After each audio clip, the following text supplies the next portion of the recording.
ఆయుర్వేద వైద్యరత్న శ్రీ చక్రవర్తుల పద్మనాభ శాస్త్రి గారు. ఆయన ఒక ఆయుర్వేద ఖని, రచయిత, గొప్ప వైద్య చింతామణి. 1 కోటి మందికి పైగా వైద్యం చేసిన అపార అనుభవం కలిగిన ఆయుర్వేద వైద్యులు. ఎన్నో ఆయుర్వేదం బుక్స్ రాసి ఆయుర్వేద వైద్యాన్ని ప్రజల్లోకి తీసుకొచ్చిన మహోన్నత వ్యక్తి శ్రీ ఆయుర్వేద వైద్యరత్న శ్రీ చక్రవర్తుల పద్మనాభ శాస్త్రి గారు. 92 వయసులో మన వాహిని ప్రేక్షకులకు అందిస్తున్న కొన్ని వైద్య సలహాలు. దానికి సొంటి పొడిని చూర్ణం చేసేసి ముక్కు పొడిని పీల్చినట్టు పీలిస్తే ఇప్పుడు ఏ పక్క వస్తే ఆ పక్క అంటే లేదా రెండో వైపు ముక్కు ఏ పక్క వస్తే ఆ పక్క పీల్చిన చాలు, 2 ముక్కులో పీల్చిన చాలు. సొంటి పౌడర్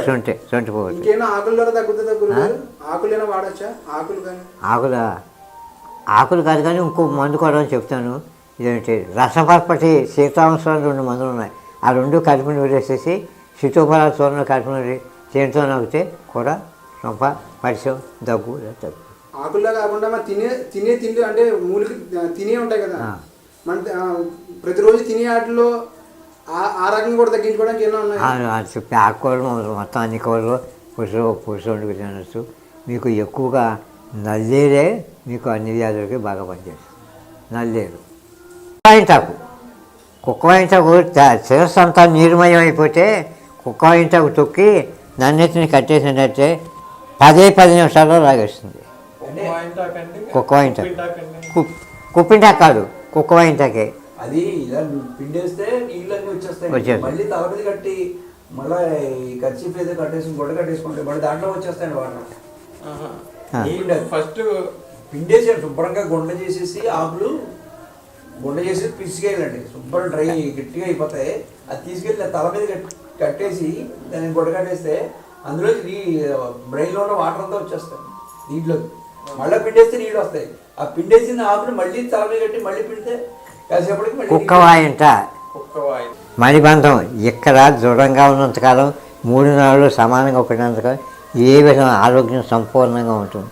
కొంచెం కింద తిరిగితే కొంచెం ఆరోగ్యం చేస్తుంది. ఈ విధంగా ఎంత కింద ఎగితే ఆ విధంగా ఆరోగ్యం చేస్తుంది. ఇక్కడ ఎగితే ఇంక ఒక వారం రోజులు మరణిస్తాను మనిషి. ఇక్కడ దాకా దిగిపోతాయి. ఇక్కడ దాకా ఉన్నప్పుడు ఏ విధమైన లోపం ఉండదు, ఆరోగ్యానికి భంగం ఉండదు. ఇది నాది ఒక సందేహం. ఈ నాడే గురువు చెప్పవలసిందే. కానీ నాడీ శాస్త్రం చాలా గొప్ప విశేషం ఇచ్చాడు.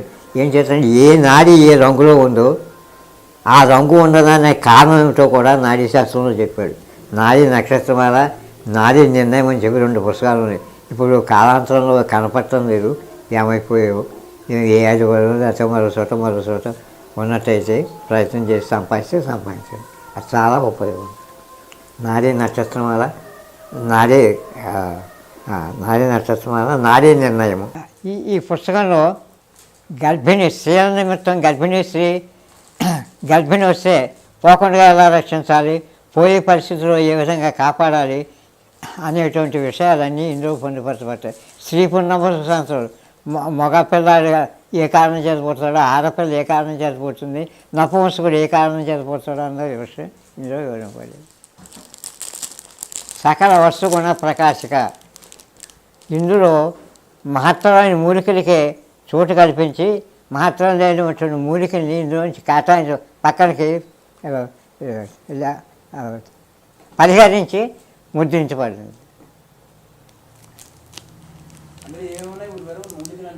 మూలికలు అన్నీ ఉంటాయి. కానీ ముళ్ళ తోట కొరకి, బలరకసుకి ఇటువంటి అవసరమైన మూలికలకి చికెన్ చెప్తే వాటిని తొలగించి విలువైనటువంటి మహత్తర శక్తులతో కొన్ని మూలికల్ని ఇందులో ఉంచడం అయినది. ఇది నేను సంకలనం చేశాను ఈ పుస్తకం. అంతేనే కానీ నా సొంత రచన కాదు. ఇందులో ప్రతి వ్యాధికి చికిత్స చెబుతాడు. కొన్ని మాత్రమే ప్రశస్తమైనవి కానీ కొన్ని ప్రశస్తమైనవి కావు. పిత్తము, వాతము, కఫం వచ్చి 3 నాలుగుల కింద విభజన. ధాతు ఒకటే. నీరుగా పచ్చగా ఉన్నప్పుడు దాన్ని వాతం అంటారు. వాతం అంటే ఏం లేదు, గాలి అని అర్థం. అది కొంచెం చెక్కవచ్చే దాన్ని శ్లాషము అని అంటారు. అది ఇంకా గట్టిగా చెక్కవచ్చే పిత్తము అని అంటారు. ధాతు ఒకటే. యోగవాహి ఎవరో వాయువు యోగ పాదాసనలాగా వాయువు ఒకటి. ఇది దాని ఒక వృత్తాంతం. ఆయుర్వేద మూలికా వైద్య దీపిక అని పేరుతో పుస్తకం. లోకంలో మూలికలు చాలా ఉన్నాయి. ఒక్కొక్కటి 4 వేసి 3 వేసి 5 వేసి 10 వేసి 25 రకాలు కూడా ఉన్నాయి. అందులో అసలు మూలికని ఎంపిక చేసి ఏ విధంగా సేకరించాలన్న విషయాన్ని ఇందులో తెలియపరిచాను. ఆయుర్వేదం అనే పేరుగల పుస్తకం. ఇందులోనూ రసౌషధాలు ఉన్నాయి, వంట ఔషధాలు ఉన్నాయి, కదిలే ఔషధాలు ఉన్నాయి. అందుచేత కొంచెం విశిష్టత గల పుస్తకం అని చెబుతున్నాను. నా అనుభవ ఆయుర్వేద వైద్యం, ఆయుర్వేద రహస్యాలు అన్న విషయంలో నేను పుట్టిన మరొక 8వ సంవత్సరంలో మా తండ్రి గారు నన్ను వైద్యంలో ప్రవేశపెట్టారు. అప్పటి నుంచి నేటి వరకు అనగా 90వ సంవత్సరాల వరకు నా జరిగిన అనుభవాలని, దుర్మార్గులు ఏ విధంగా ప్రవర్తించారో, నా సన్మార్గులు ఏ విధంగా సహకరించారో అన్నది ఈ పుస్తకంలో వివరించారు. మూలికా వైద్య చిట్కాలు. మూలికలు ఎన్నో రకాలు ఉన్నాయి. అందులో కొన్ని మూలికలు మాత్రమే శక్తివంతంగా ఉంటాయి, కొన్ని సామాన్యంగా పనిచేస్తాయి, కొన్ని అల్పం అసలే పనిచేయవు అన్న రకాల్లో ఉన్నట్టు మూలికల్ని వివరిస్తూ వాటిని తెగలవారీగా కేటాయించి ఇందులో ముద్రించారు. సనాతన ఆయుర్వేద చికిత్సా విధానము. ఈ పుస్తకంలో దేహానికి ఒక మందు, చూర్ణానికి ఒక మందు, మరో దానికి ఇంకో మందు, కషాయానికి ఇంకో పుస్తకం అనేటువంటి పుస్తకాలు చూసుకో. అన్ని పుస్తకాలు, లేహ్యాలు, గుసాలు, తైలాలు మొదలైన అన్నింటికీ ఇందులో స్థానం కల్పించారు.